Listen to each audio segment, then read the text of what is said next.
Présidente, honourable colleagues, I rise to speak on Bill C-15, an act respecting Canada emergency student benefits. I would like to use my time today to comment somewhat less on the bill itself and rather on some of the broader elements of the government's response to the current crisis. What concerns me is much of the government's response has retreated towards what is most familiar, spending vast sums of money, providing officials and ministers with broad, even unparalleled authority, not only to spend that money, but to decide exactly who gets it and what amounts. And towards familiar mantras in relation to where we go in the future, seemingly towards even greater globalism, bigger government, and by implication towards less democratic and parliamentary oversight as government grows ever larger. Ces approches sont perceptibles. At least some of these approaches are evident in the bill that we have before us today. It will certainly involve the expenditure of considerable sums of money. And we don't really know precisely how much money because the size of the benefit and the numbers of recipients have yet to be finally determined. But it will be at least $9 billion in additional expenditures. The legislation will also provide the Minister with significant authority to decide who will receive benefits. Regulations will govern the amount of the benefit, and they will govern which post-secondary institutions will benefit. And they will determine how much an individual can earn and yet still be considered eligible for the benefit. These broad matters are left entirely up to the Minister and officials. Colleagues in the other House were at least partially successful in placing some limited parameters around the government's request for wide regulatory discretion. Specifically, the legislation now at least incorporates a requirement that the government connect all applicants to the Canada Job Bank. It mandates a parliamentary review and institutes a sunset clause. These provisions provide at least some limitation on the government's authority. As I have stated before, I do not object to helping those who are in need during the current crisis. That is necessary and legitimate. Mais ce qui me préoccupe, c'est la tendance de... What concerns me is the tendency to seek to do as much as possible through regulation, where oversight is minimal, and the generally cavalier approach to spending that has characterised this government from time to time since it took office in 2015. In the last half-decade, the government has added more than $100 billion to federal debt. This is why I'm suspicious that the government believes it has to do little more than to spend its way out of this current crisis, and I see little signs so far that serious questions are being asked about how we got here and how we avoid such a terrible crisis in the future. In the last half-decade, the government has added more than $100 billion to federal debt, with the result that Canada has gone into the current crisis much weaker than we would have been the case in 2015. And according to the Parliamentary Budget Officer, a further $250 billion will be added to the federal debt in the coming year. The government believes that it has to do little more than to spend its way out of the current crisis. I see little sign so far that serious questions are being asked about how we got here and how we avoid such a terrible crisis in the future. Instead, what I see is a government and its supporters retreating to what is familiar. For instance, what does the current crisis tell us about the failings of the globalist agenda of the current government, about how it has approached relations with regimes that have been less than forthcoming with necessary information during this crisis? Do we see any willingness on the part of the government and its supporters to even ask such questions? Because make no mistake, Canadians will certainly be asking such questions very soon. We do know that there are some serious failures on the part of the World Health Organization during this crisis. Certainly we know that many prominent figures, including immunologist Maria Van Kerkhove and of course Dr. Li Wenliang, who tragically died from the virus, tried to give clear warnings concerning the rapid spread of the virus. Yet in mid-January, the WHO put out a tweet citing Chinese studies that, I quote, "there is no evidence of human-to-human transmission." Boy, we know that is wrong. We also know that on January 22nd, The World Health Organization Emergency Committee, which included Canada, was divided on whether to declare a health emergency of international concern.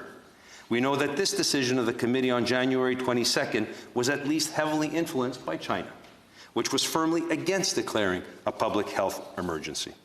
Professor Wesley Wark, a noted Canadian security and intelligence expert who has testified many times before the Senate's National Defense and Security Committee on several occasions, has commented, and I quote, "When we began to get information coming out of China about the outbreak in Wuhan, we were entirely dependent on one stream of open source reporting, basically, and that reporting was coming from the Chinese authorities controlled by the state through the WHO.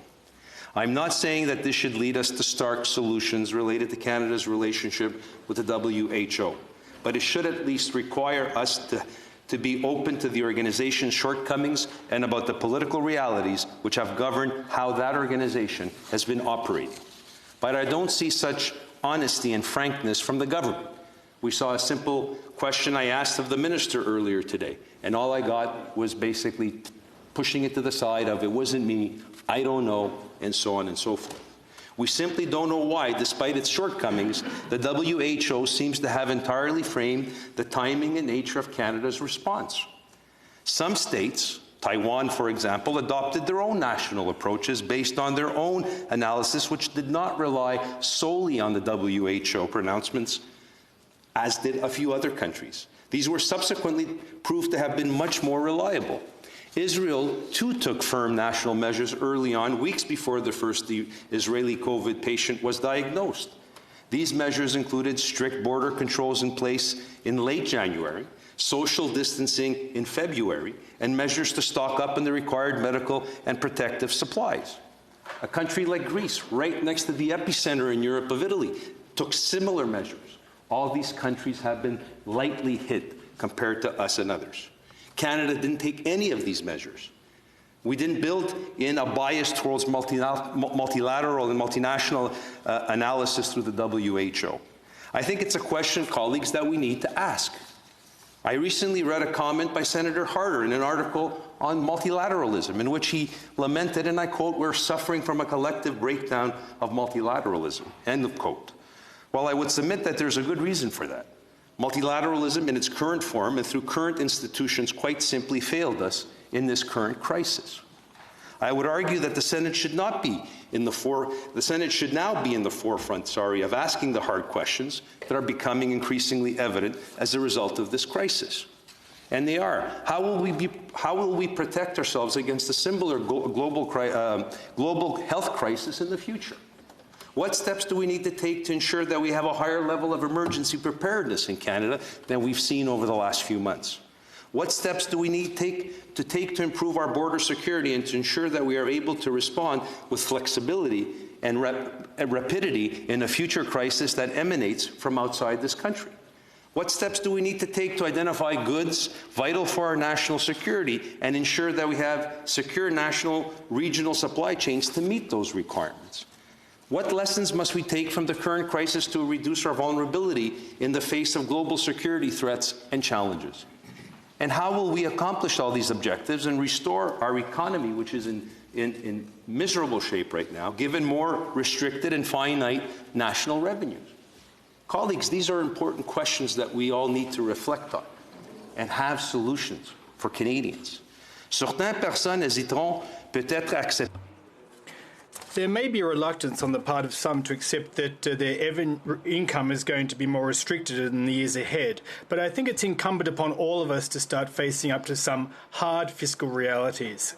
And I would add and suggest that we need to realise that we have likely entered a new era where choices will not be as easy as they have appeared to be in the past. As I stated, I believe that the Senate needs to be at the forefront in examining these issues. And in doing so, in a realistic manner.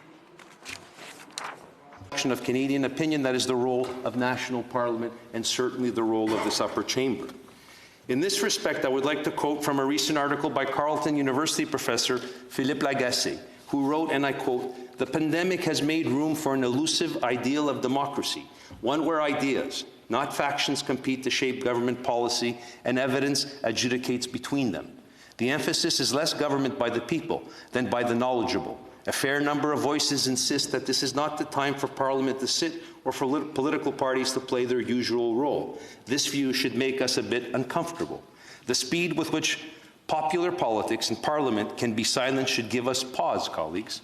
Partisan politics and representative institutions remain the bedrock of Canadian democracy. End of quote by Professor Lagesse. Naturally, colleagues, you all know I do agree with that perspective. The Senate must take the lead in examining the issues arising from this crisis which now confront us, and a lot of these challenges will get only more difficult as we go forward. But it must do so in a manner where Canadians of all political perspectives are fully participating in this national discourse, and that we work diligently, like I said, to come to conclusions for some of these difficult questions. Merci beaucoup. Thank you.